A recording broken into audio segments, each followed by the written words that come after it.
মাথার চুলগুলো বড় হয়ে গেছে, তাই চিন্তা করলাম যে চুল কাটতে হবে।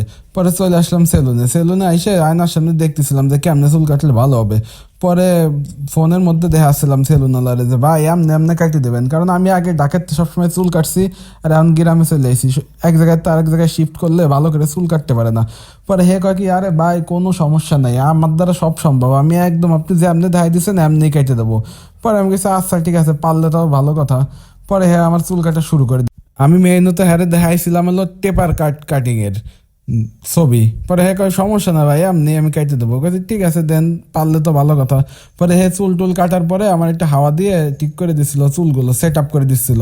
কিন্তু আমি তো কইছি ভাই আমার চুলগুলো হলো আমি শোয়াই রাখবো। আরে ভাই দেখেন আমি যে এমনি দিই এমনি দেখেন আগে। আমি কেছি আচ্ছা ঠিক আছে দেন তাহলে। হেয়ার মতন করে আমার চুলগুলো কাইটে দিয়ে পরে সেট আপ মেট আপ করা হয়ে গেছে। এখন আমার ঘুরে ঘুরে দেখা আছে, কয় ভাই একটু ভালো করে দেখান দেখান কেমনে কাটছি। যদিও 100% হয় নাই, কিন্তু যাক ভালো হয়েছে। এরপরে হলো ফেস ওয়াশ। আমরা তো fan and lovely tan and lovely মাহাই না, এই কারণে একটু ফেসিয়াল করতেছিলাম। মেইনত এটা ফেসিয়াল না, এটা হলো দাড়ি কাটলাম। পরে দেখেন আমার ফাইনাল লুকটা কেমন হয়েছে। আমি কই যে যাক ভালোই হয়েছে মাশাল্লাহ, ভালোই লাগতেছিল মনে হচ্ছিল আমার কাছে। পরে চুলমুল কাটা হয়ে গেছে, ভ্যানে উঠে আমি আর আমার যে যে মামা গেছিলাম একসাথে চুল কাটতে, হে আর আমি ভ্যানে করে চলে আসতেছি, বাসার উদ্দেশ্যে রওনা দিছিলাম।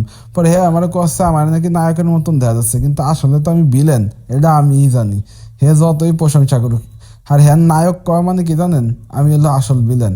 আর হে কিন্তু আসল নায়ক। দেখেন তো আমার কেমন লাগতেছিল, আপনার একটু কমেন্ট করে জানাইন।